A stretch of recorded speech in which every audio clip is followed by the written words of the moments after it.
tiny little island. Oh, fuck off. I don't care. Fuck off. Fuck off. Oh, you can fuck yourselves. Pirates is a game unlike any other. It was originally released in 1987 for the Commodore 64, programmed by Sid Meier largely in BASIC. It was ported to just about everything, and every single one of those versions is great, special, and even unique in their own ways. They are all worth playing. Here we are looking at the Amiga version, which came out a couple of years later in 1990. And like so many Amiga originals and ports, the Amiga version here just goes beyond all of the rest. Like many of the classic Sid Meier titles, it would receive updates throughout the years, but unlike many of those other ones, well, they all come back to this original right here. It is a game that I believe you must play before you die. Speaking of games that you should play before you die, I would like to take this opportunity to give a little shout out to a YouTube friend of mine called Gaming J. Now, you all know that I'm a sucker for hooks, and Gaming J, well, beyond being a nice, very nice guy and funny guy, he has a hook. On YouTube, he is going through a book called The 1001 Games You Must Play Before You Die. He's going through all of those games listed in that book. Some of them he might have experience with, some of them he might not. He may or may not like the game, but he always gives them respect. He gives it a very nice go. He might even look at the manuals if the game requires, unlike a great many people. This is a game that you can play, and it would be very easy to play this game, not look at the manual, not have any idea how to play it, and just make fun of it the entire way through. The Gaming J is not like that. I'd like to show you just a little bit of his video on this very game. So, this is basically going to be like the pirate version of Grand Theft Auto. We're going to get to sail anywhere, kill anyone, steal anything, and basically just enjoy ourselves. We're totally going with wit and charm, by the way. I think in this game you can seduce, like, governors' daughters in different cities and stuff, and that totally sounds like something that my character would do. 40 days of food is going to come and go. My men are going to eat me. Maybe we can recruit some more dudes. If there's one thing our boat needs, it's more men. Well, some of my favorite memories as a kid are literally getting a random video game and like sitting down with a friend and just trying to figure it out. And so I feel like that is often my mentality towards games, but especially more complicated games. It's helpful to have the manual, obviously. I've talked about him before, and I'll talk about him again. I hope you guys will check out Gaming J. You can find him at youtube.com/GamingJ1001. Links in the upper right, description, and comments. Now, this is a game that I have quite a lot of experience with. Prior to about 1998 or so, I would say. I probably played this game more than any other at the time. I know it like the back of my hand. I've gotten incredible scores. Me and my father used to have Hall of Fame wars, where him and I would try to get the best scores possible. With the later Pirates Gold for the Sega Genesis, every single one of the Hall of Fame slots has scores from him and I that are well beyond the supposed maximum high score of 100. Well beyond 100. Beyond 200, actually. But it all started here. My love for this game started right here with the Amiga version. He actually had it before with the Commodore 64. Got it again for the Amiga. Got it again later on for DOS and the Sega Genesis. Always a great love for this game from both him and I. I played through all the time periods in this game multiple times. Played through all the expeditions, the scenarios in this game. I've done it all. Now, we're starting this game in 1560, called the Silver Empire time period. It's one of the harder time periods in this game. It can be. There are a lot less cities in this time period, and what cities there are, they're pretty much all Spanish cities, and the very few English or French cities, none of them have a governor, so you can't just mess around, shooting a bunch of ships, attacking a bunch of ships in this time period, you had to make some bold moves, and here I am right now making some bold moves. We're just starting the game, and we're going on foot, and we are attacking this Spanish town with the hope of capturing it and putting it in the English name. Let us read from one of the most interesting and fun manuals I've ever read in my entire life, nearly 100 pages long, full of information about the game and historical information about piracy. Just an utter joy. The Silver Empire, 1560. In this era, the Spanish Empire is at its peak. All the colonies, with one lonesome exception, are Spanish. All the major ports and trade are controlled by Spain. However, Spain's gains have been so great, other Europeans are attracted to steal and plunder whatever Spain cannot protect. Because of Spain's great power, this is an extremely challenging era and should not be attempted by novices. A successful career in this period requires exceptional skill and guile. All major sports are Spanish-controlled, forcing one to either trade with them, as Hawkins tried, or capture them by assault. Drake's method. Trading eventually improves the economic status of the towns, making them more likely to obey Spanish laws and shut you out. Conquest is difficult, especially against well-populated cities, and often is undone by a Spanish counterattack. Furthermore, once you initiate warlike actions and the Spanish become hostile, you must wait for a pirate amnesty before attempting the trading strategy once more. This is indeed a difficult era, but I found I've always had a lot of fun with it. If you start off as English, you get a nice, fast galleon as your starting ship. You get a good 150 men with you, and indeed, when you know this game inside and out like I do, well, you know that you have the ability to capture some towns if you know how to attack it, like you see right here. The governor flees the site of your victorious mob. You may install a new governor, and with that, we have English, a little tiny bit of English power in the Spanish main here. But despite that force, it's never going to be quite like the later eras. No matter how many men you have at the start here, no matter how many towns you capture, you are at a severe disadvantage when it comes to allies in this era. Here I am capturing a town for the English, the only place the English have that you can install a governor in that's big enough to have a governor. And how did they thank me? They gave me a letter of marque. A letter of marque. I'm already a captain, it said. Why do I need a letter of marque? So they're not really thanking us here, despite all of our effort here. We attacked this town by ship. Now, there are many strategic reasons for why you might want to attack with a ship or why you might want to attack on ground, but I find in general in this original game, attacking by ship can be quite difficult because the winds are just so much against you so often of the time that and the cannons are so deadly on in their aim. Ship-based attack can be quite difficult, but so can attacking on land here. Just it really depends on how much men you have and how smart you are with the placement of those men. If you separate your men to various areas, you kind of sneak some of them out to where they can be seen, and then the enemies will come after them. But it all depends on the layout of the land. Here you see there are lots of swamps in this particular area. A lot of this stuff can change a tiny bit randomly, but also based on the geographical location.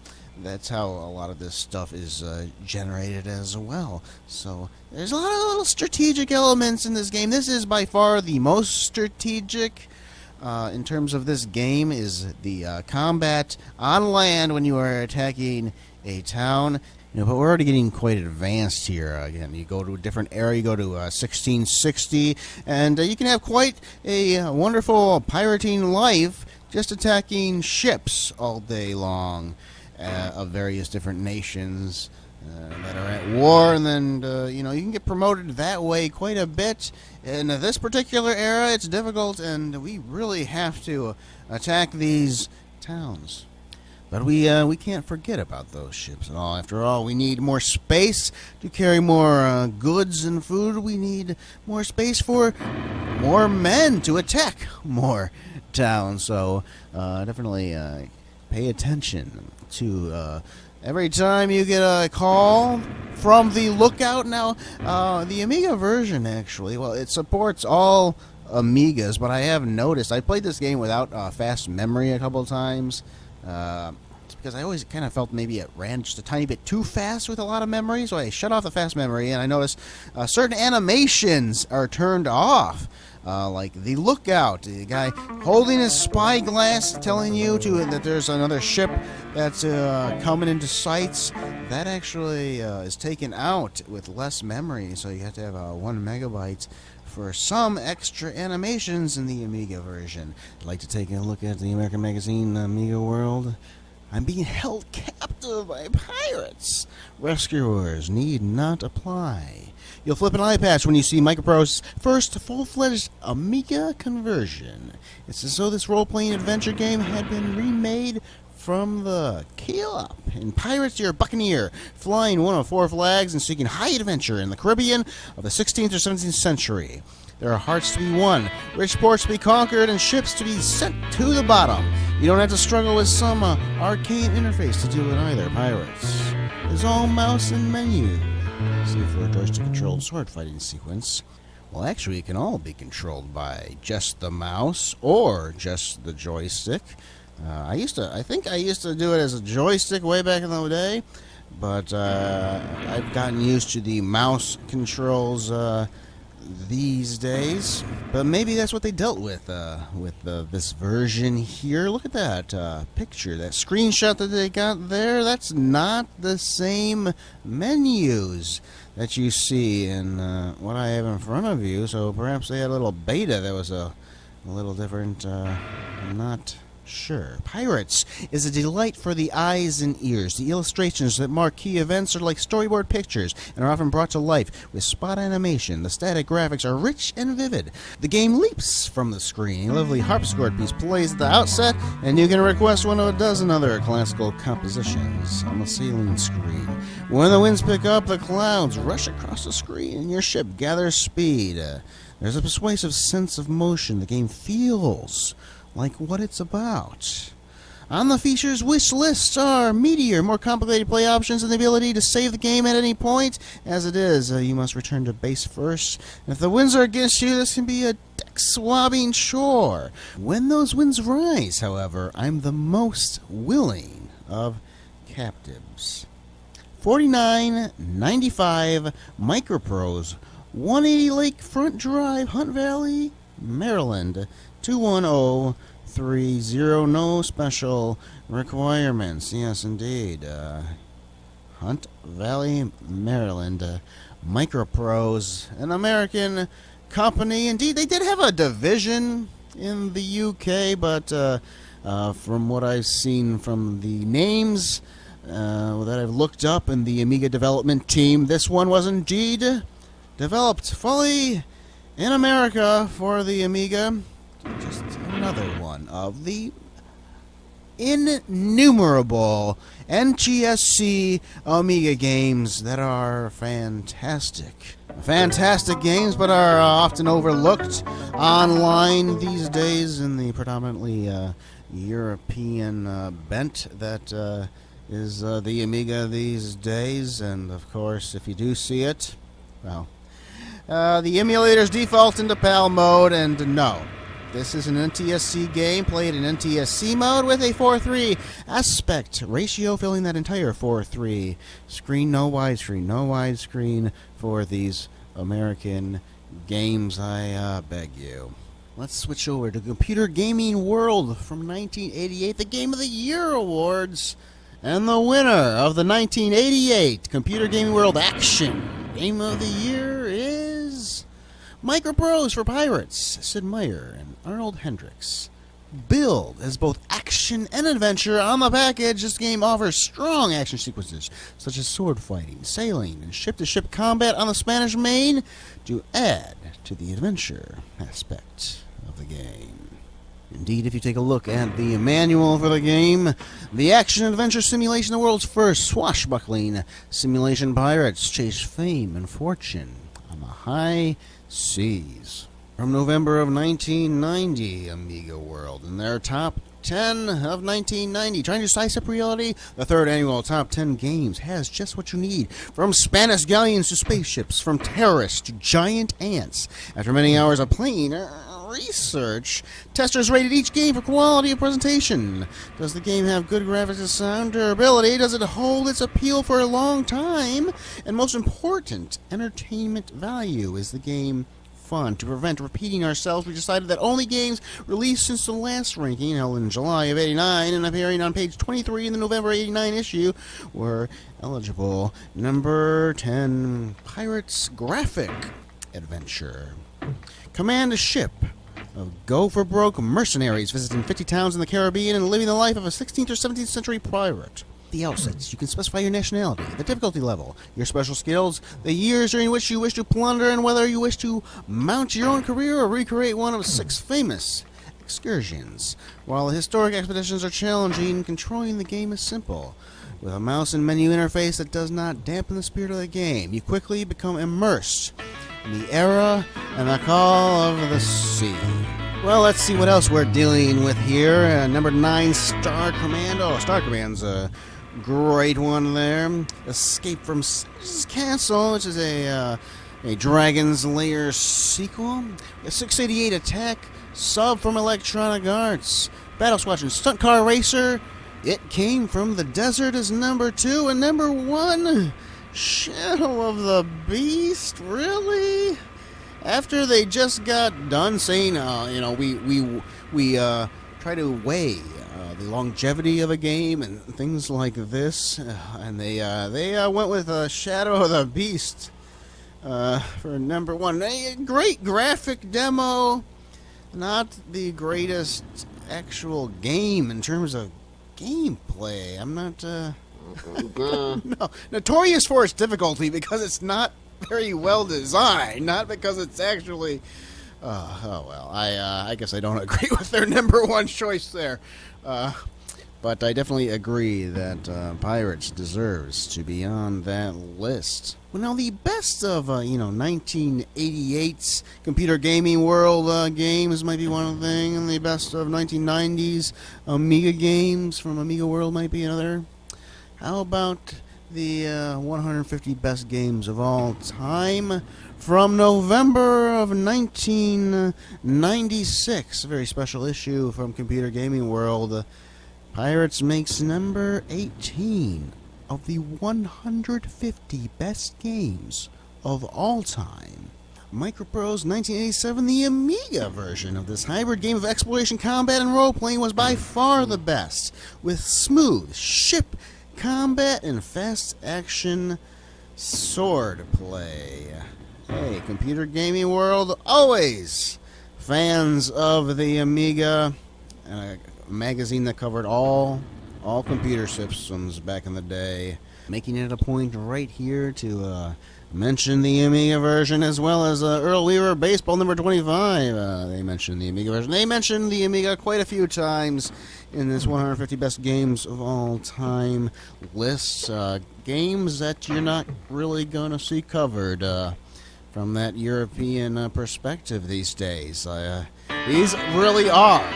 These are the games that truly stand the test of time, and you're not gonna find too many side scrollers in this list.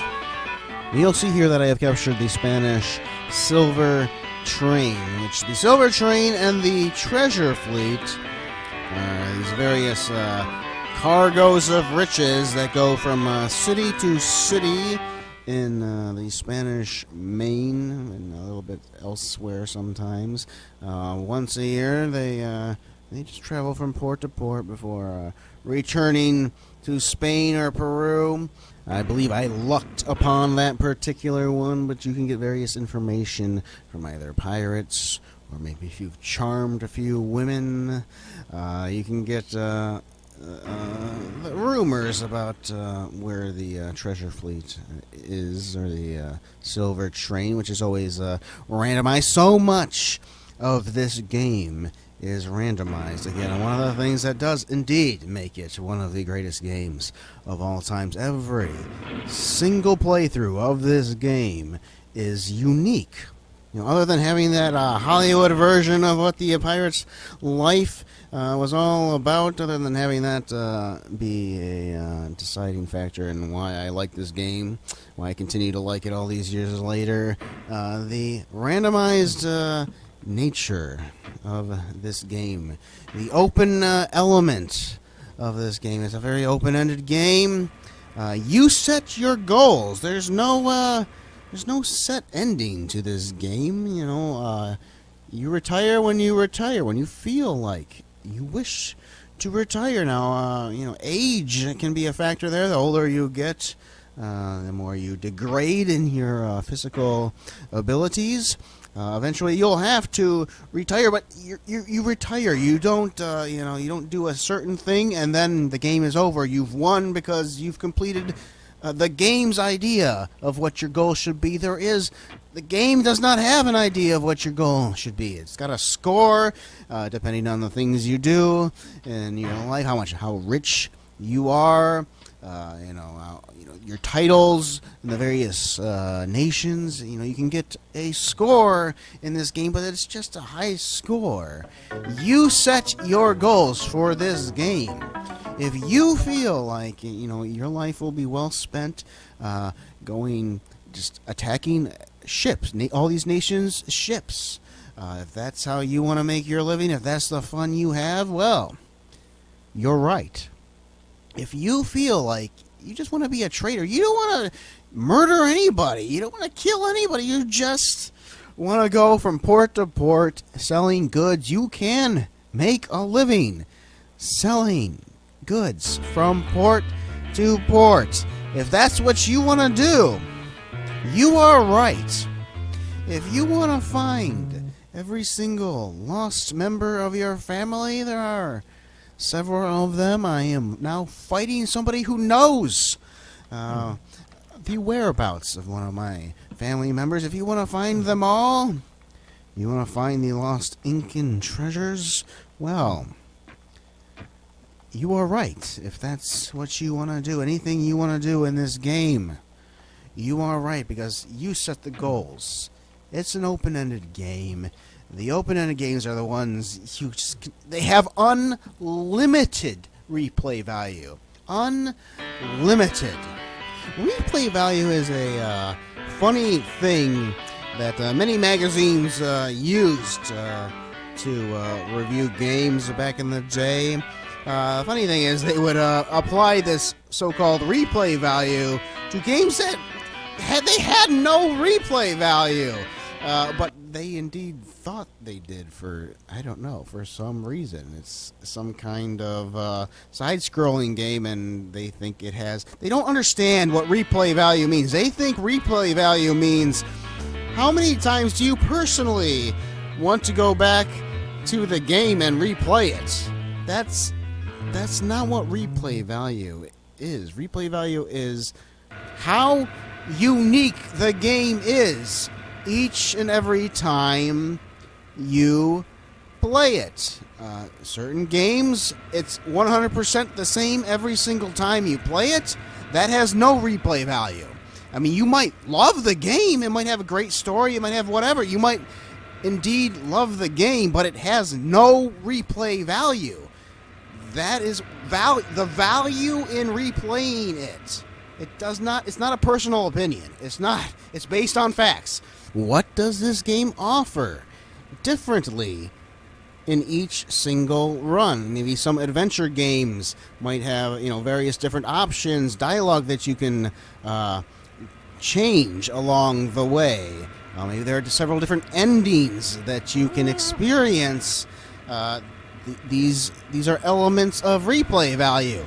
A game like Pirates and many of others, Sid Meier's creations, like the all-time classic Civilization or Railroad Tycoon, these are also games with unlimited replay value because every single time you play, it's always different. Now, that has always been a pet peeve of mine when people talk about replay value. Now, you don't have to think it's the greatest game of all time. You don't have to love the game. But you must give a game like this is, top billing when it comes to that particular score of replay value. It doesn't matter if you want to play it again or not. That is not replay value. Replay value is how much value, how is there in replaying it more and more? How different is it? In this game, it's not just it's not just how you personally want to feel. Maybe you personally feel that you want to be a Dutch trader and you just want to trade goods. You don't want to kill anybody. Well, maybe you want to kill all these people you want, but sometimes, randomly speaking, all the nations might just go to peace with each other, and warring with them won't get you anywhere. It won't get you that much money, maybe. It won't get you promoted. You might be forced to, in this game, become a traitor because everybody's at war. Situations can change so often. Part of what brings me and others back is, how's it going to be this time? How is this particular run going to go? What kind of score can I get this time? It's always going to be different. There is no speed run in this game, everybody, and that's, in my eyes, that's a fantastic and wonderful thing. Now, there are certain cities in Pirates that are inaccessible via ship, and you gotta get your men off their ass, and you gotta go find them. And Port-au-Prince here is one such city that is inland, and Port-au-Prince is also special in that when you attack this town, it has a very unique background compared to all the other towns. It's got a nice purple sky. I don't know. The developers must have had something, some kind of love for Port-au-Prince because it's got this purple background that you will not see in any other fight in any other city in this game. It's not just the Amiga version either. I know it's in the Sega Genesis Pirates Gold. It might even be in the original Commodore 64 version. I can't really remember the Commodore 64 version, whether or not it had it. But I know it's not. It's in a couple of them. Now, as you see another piece of the map to my lost sister there, let's talk maps. Many maps that you can receive in this game. And they usually get you one corner at a time. And I guess I'm so good at this game, and I've memorized so much of this game over the years that I really only I just need the one corner, honestly. And so often, I'm just so familiar with this game's geography that I pretty much know almost always exactly where just one corner, where that X is, just based on one corner of the map. I was so good. I've memorized so much of it that my father would oftentimes, in the Sega Genesis version, call me from the dead of night in my sleep to help him, because he knew that I had the answers that he wanted, and he used that to his advantage and my disadvantage, because he wanted those high scores. He won. I told you we had a war. We had an all-out war for high scores in the Sega Genesis version, which I still have that on my actual cart to this day, but that will be better left for a different review of that particular version, which I will most definitely do. Again, it's a game I like so much. I would have no problem covering every single version ever released of this game. That is how much I like this game. how much I believe every single version deserves coverage. Today I went with the Amiga version because it was the first one I remember. I remember being in the basement where we lived, and that's where the Amiga was, and the basement stairs going up. There was no no drywall or anything on these basement stairs, so as you're going down, you could swing, and then jump down from the railing. You didn't have to go all the way down the stairs and then make a turn. You could just hop out the side there. While my dad would play Pirates for the Amiga, I would so often, every time I saw him get into a sword fight, I get so excited. I'd run over to the other side at the stairs, and I'd go up and down the stairs, and I'd practice my sword fighting. The imagination of a kid is quite vivid, or at least it was for this kid. And sometimes I'd imagine that the cannonballs from the enemy ship, just pounded. My ship was sinking, so I had to, jump overboard, and that was by going, through the side of the stairs there and jumping on to the basement floor. The floor was the water. I'd have a party in my mind, and just every once in a while you'd go back, watch Dad play the game itself. This would help get the imagery in your mind, but then you would go and you'd create it in real life, as it were. Some of my best times with the Amiga back in the day were not playing it, watching my dad play it, and then me physically playing it through my imagination and with movements, and just right there acting it out in the basement.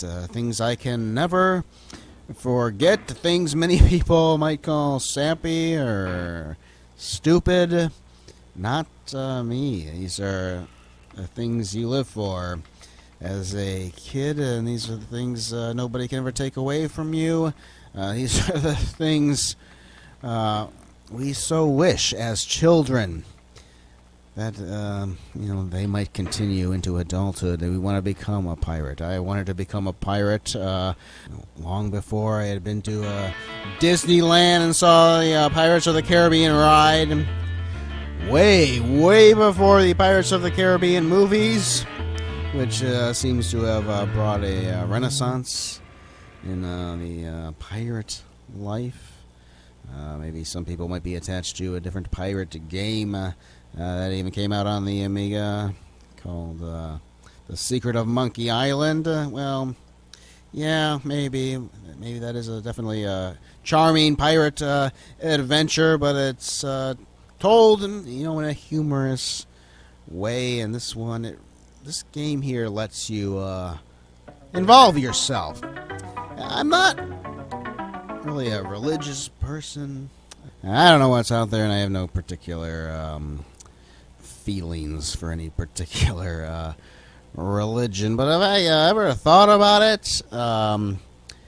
Perhaps Buddhists are the most correct in terms of my personal feelings, because they have that whole reincarnation thing, and I don't necessarily believe in reincarnation, but if there was reincarnation, I've always had this feeling deep inside of me that if there's anything I ever was back in the day, well, maybe I was a pirate.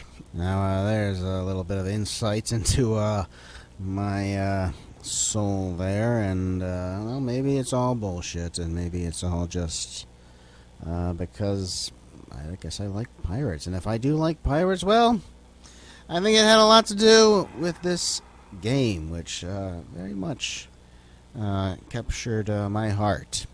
Now, was this game an accurate representation of piracy back in the day? No, not at all. It's all very much the Hollywood perspective. The movies from the 1950s or 40s, swashbuckling heroes. They got their knife and they tore the mast going down, dragging themselves down with their knife right through the mast. It's all that romanticized version of the pirate's life, but it certainly got me interested enough to search out the actual truth about piracy and the actual lives of certain pirates. And again, this manual, despite the game or whatever romanticized version the game might have, the manual itself is great. It's great, and it really does have many historical facts for you to look and then research. And speaking of facts, well, let us dive into some more facts about this game concerning reviews. And well, let's see what the very different Europeans and their game culture of the day, let's see what they had to say about top 20 Computer Gaming World Hall of Fame list. In the top 20, what's this particular British magazine have to say about it? Despite its extensive options, Pirates hasn't enough depth to sink a canoe, let alone a galleon. It plays like a series of subgames, none of which is any good. The trading is tedious, the hack-em-up sections played with ships come together don't cut it, and the ship-to-ship combat's a joke. So many comers have been cut for simplicity. It's difficult to see who it's aimed at. What self-respecting strategy buff can put up with controlling several ships, all of which behave as one vessel, with a combined cargo hold and cannons you can switch around at a moment's notice? Worst of all, there are no conditions laid down for victory or defeat, robbing the game of its focus. You can't even die. Unusually for a Microprose game, Pirates is a shallow, simplistic affair that falls between two stools. It's not arcadey enough for your average joystick juggler, but has little to offer a strategy buff. Take my advice. Chuck it out of the porthole. 37%. It is my goal as a YouTuber to put in place every single one of those god-awful, terrible reviewers. Now, you can have your own opinions. We are all so very different, but when you have no perspective... back then, this guy had no perspective of the fact that this game would rate Computer Gaming World's top 150 games of all time. That makes the top 20. Indeed, it makes this newer publication's top 1,001 games you must play before you die. Historically speaking, this is a footnote in history, and you couldn't see it, man. You had no clue. What are the type of games you like, reviewer? What are the games you think stand the test of time? It can't even be one. It's an open-ended game. That is not something to put down. It is a feature to praise. And again, a lot of these British magazines had that so-called lastability, replayability.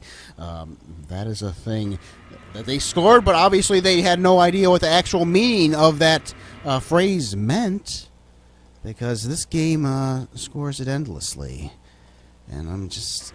this reviewer here, who claims that this game doesn't have, it's in this middle ground, this limbo kind of area where it just doesn't have enough to offer the arcade person or the strategy buff. And everybody says, the strategy buff, as if this particular person has any clue about what a strategy buff might like. He doesn't. It's so obvious that he's after that arcadey action that he speaks about later in his review.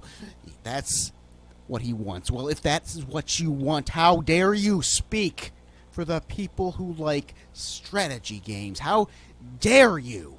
There is a difference between having an opinion that is different and talking out your ass. And this guy is talking out his ass. He doesn't have any clue. The American magazines absolutely loved this game. I doubt you could find one that took it down.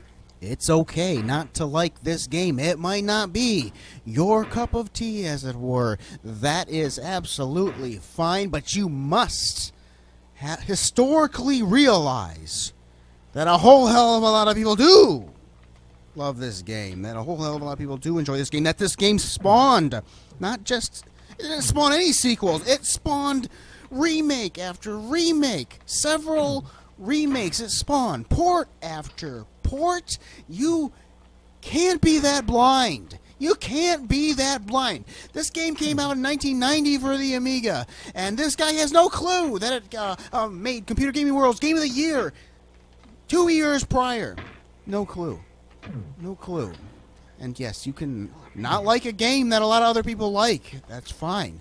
But you can't sit there and say this game. Obviously, you can't use those them's fighting words, my friends. You can't say it like that and expect to have any respect, from somebody that thinks critically. You can't call yourself a critic and just think like that. And like many a LucasArts adventure game that were praised to no end because you could not die, unlike a Sea Horror game where you died every second, here we have an example of us failing sword fighting, and then we didn't die. We didn't die. We were imprisoned. And again, you can't die. You can just continue on. You retire when you want to retire.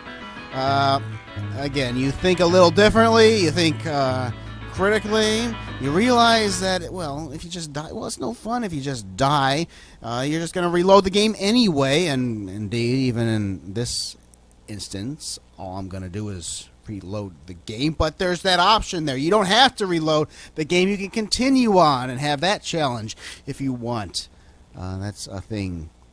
That's a thing to like. Now, it's really not my goal just to bash Europeans or European magazines when it comes to the Amiga, for in fact, the overall opinion of this game is actually good. It's just, on so many of just historically speaking, wonderful games, not just in my eyes. In terms of history, these are the games to take note of. You don't have to like them, but you must take note of them.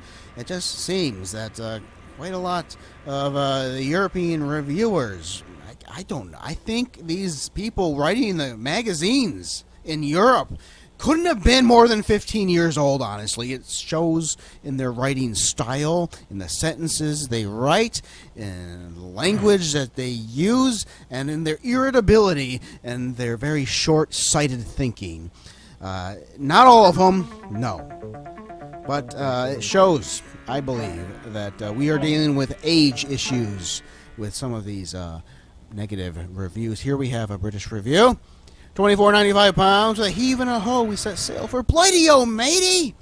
Crow's nests, ship's cat, etc., and various other seafaring swashbuckling phrases.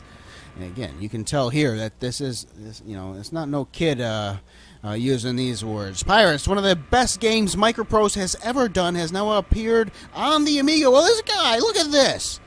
He knows his history. He knows that it's been on other systems, and now it's on the Amiga. Woohoo! Let's give a helping hand for somebody that actually does some research before he makes a review. And it's as amazing as ever. The game is basically the same. You, as captain of a pirate ship, have to kill as many people and get as much gold as possible. There's even a bit of sword fighting involved, if that's your thing. The upgraded graphics and sound are incredible, and it's basically a superb product. What more can I say? And it got an ace rating. I don't care if you agree with me. It's perfectly fine. I'm a man who goes against popular opinion many times on many different issues myself. You gotta do it in the right way. You gotta use the right words, and when it comes to games that obviously, they have a lot of history already, you got to be smarter than that reviewer there. You got to be smarter than the reviewer that says it's just a bunch of stupid mini games. Here you see me taking the Sunlight, which is because this game does not feature an in-game map. Well, you never really know where you are. Now, I usually know where I am because I've I know the Caribbean and the Spanish Main more than I know U.S. geography, quite honestly, other than, where I live and other than, maybe Michigan in general.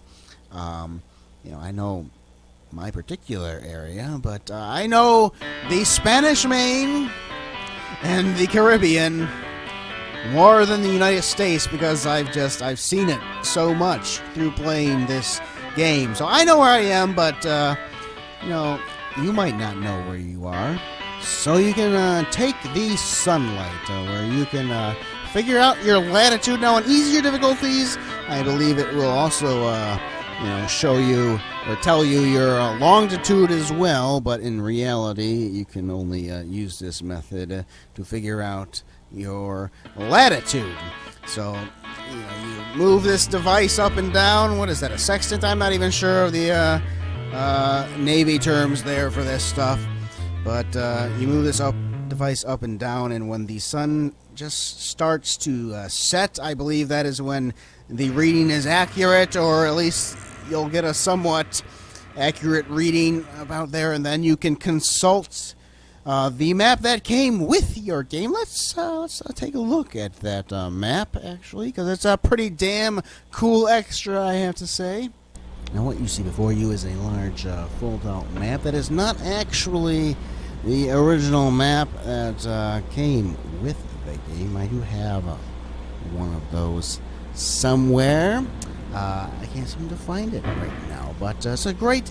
well, we're talking about pirates. Why not use that opportunity to talk about piracy a little bit? As you can see, my father actually made this back in the day. He went to a printing store, and he actually printed the original map on a large printer, a scanner that would do that, and he folded it up himself. That is the map of the Spanish Main and Caribbean right there. The original is green. It's got like a green glossy kind of feel to it. Again, it's kind of crappy too, and it'll fall apart just like that one is.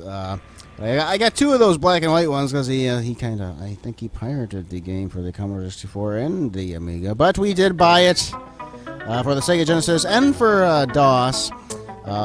So I have a couple of those green ones lying around somewhere. I just can't find them at the moment, but yeah.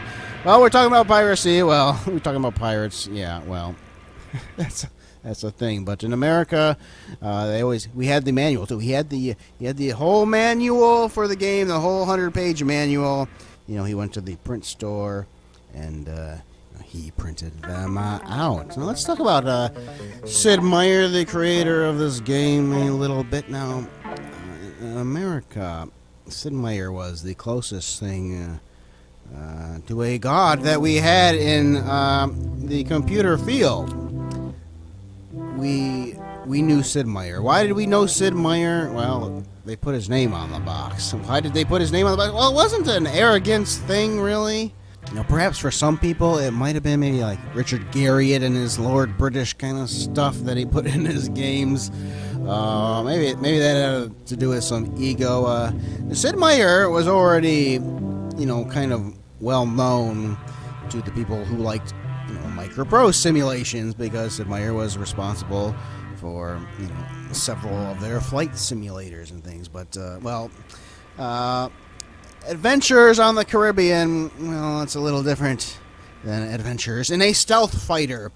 What? It was the higher-ups at Microprose that wished to let the fans of Sid Meier's previous work, hint them in that, here we have another game by Sid Meier, and so this was the first game, actually, to feature the Sid Meier label for the game, although it's not in the actual game's title, because I don't think he wanted to. I don't think that was a thing yet. It was actually on, the game's box and such. Sid Meier's Pirates, and even I think Railroad Tycoon may have been like that too. It was just, it was on the box. It wasn't actually in the game. But by Civilization, by that point, I think. Oh, fuck off. I think it was there. Fuck off. I'm a little pissed off here because I got this map, treasure map, and as far as I'm concerned, the island I landed on is not the actual island on the map, because I got so pissed off I collected all 4 pieces of the map later on. And the island it wants me to go on is not there. It doesn't exist. It's as far as I can tell, there's another island that is if it exists, it's a pixel wide. Oh, that one pissed me off a little bit, I have to say, because I don't think we can get another treasure map of a different treasure until we actually find, the current treasure. So that is a little unfortunate there. Well, but Sid Meier, he made the big ones. He made some of the most impressive games of all time. You can perform certain missions for governor, and that's because I was hoping it would get me a promotion there so I could better woo this big boobed woman here so I could marry her. I don't actually think she's the most attractive, really, but the game thinks she's the most attractive. Well, she's got the biggest boobs. Well, normally I would agree, but marrying somebody is mostly for a score, and they will give you information regarding the treasure fleet and such when you visit them. But I'm going to come back here after advancing to the swashbuckling level and being away for a few months. I come back and I propose the marriage, and apparently all she needed was a little bit of time away from good old dear Shot, and she couldn't resist. I drove her mad being away for that long, and now I get to fight Duke Roberts, her suitor. And you see now that I'm at the swashbuckling level, you see how much faster the movement and everything is, and it's a lot harder to sword fight now. And you might find at this particular stage in the game that sword fighting is not always the best option for you. You might find that the best strategy at this point in the game is to just try to get as many men as possible on your ship, and have them just power their way through. Because the sword fighting can get hard, and it's very fast and fluid there. But at this stage, the more you get hit, and the less men you have, the less morale there is. The enemy's still going to be moving fast, but you'll start to move a little way too slow compared to the enemy. So you're going to want to have a lot of men at this point. You're going to want to be strong. It'll help you with the sword fighting. And again, I have the skill at medicine, which keeps you healthier longer. You get several skills at the beginning of the game. You can be a great sword fighter. You can have the skill at wit and charm, or navigation, or gunnery. I usually choose to have the skill of medicine because, the longer you're out there, the better chance you have at a score. The whole game's score system, well, it's really mostly based on how much money you have earned personally over the years. And again, the lower difficulty, the less money you earn when you divide the plunder and stuff. So the higher difficulty, the more money you earn. It's all based mostly on how much money you have, and how you get, some bonuses here and there for certain things that you do, like rescuing members of your family or getting married and such.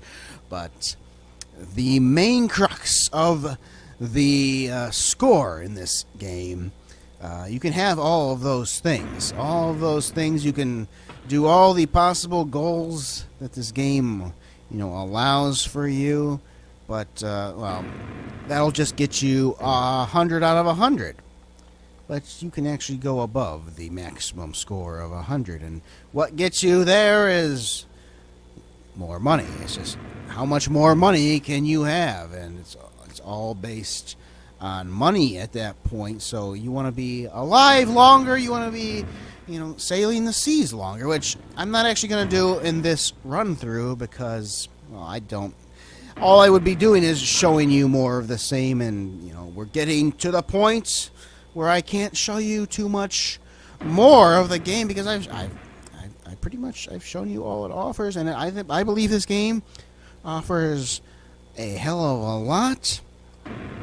But I got a good score here, but nowhere near as high a score as I had before because I'm going to retire young for the first time in my pirating days, playing this game. I'm going to retire young. With the skill of medicine, you can survive, well into your 40s, 45, 40. I've been, well into my mid-40s before I retired in some of these games, and that is what gives you your best chance at raking in those high score numbers. The game, it's not for a speedrunner, honestly. I enjoy that fact. I like how I've seen people play Might and Magic 3 really quickly, and they did not get anywhere near as high a score as I did. Searching, the game rewards you, in terms of the score anyway. It rewards you, for sticking around as long as you can. This is another game. It rewards you for sticking around as long as you possibly can, getting every last thing that you can possibly get.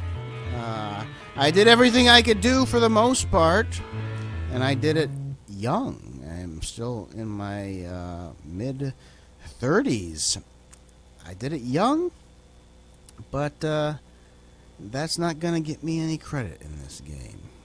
It's not going to get me anywhere. This game, it wants me to stick around as long as I possibly can, and I have no doubt about it. I could have stuck around for a hell of a lot longer, but you've seen the game. You've seen the game. You've seen what it offers you. I believe it is a must-play, a game I'll never forget, a game you owe it to yourself to at least try. You might not like it. Not everybody's going to like these type of open-ended games. It is now time for our pirating life to come to an end. And let's read up a little bit about the further adventures of the pirate Shah. You achieved the title of an English duke and a French ensign and a Dutch major, making you an extremely important member of your community. You accumulated the sum of 195,950 gold pieces and 4,250 acres of land during your career, making you an extremely wealthy man. Your exploits on the high seas leave you with a reputation as a brave, bold, and fearless captain. You retired from privateering at the age of 34. Your bride is an exciting and beautiful woman. You succeeded in rescuing 4 members of your family. In the course of your travels, you become cheerful and happy. That ever-elusive cheerfulness and happiness, because of your dazzling success and dedicated service to the crown, the King of England has issued you the title of Baron and all the rights, honors, lands, and privileges appertaining thereto. You return to England a hero, pirating points 102 out of 100, the top King's Advisor. And we will retire and enter our name into the Pirates Hall of Fame. Again, not my best effort on this Amiga version here.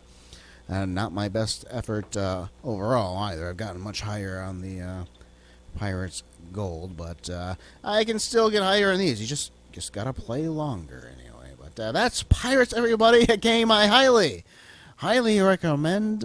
It's a classic, a game, one of the best games of all time. I hope you will check out Gaming Jay's video on Pirates. Check him out, definitely. I've been watching him for well over a couple years now.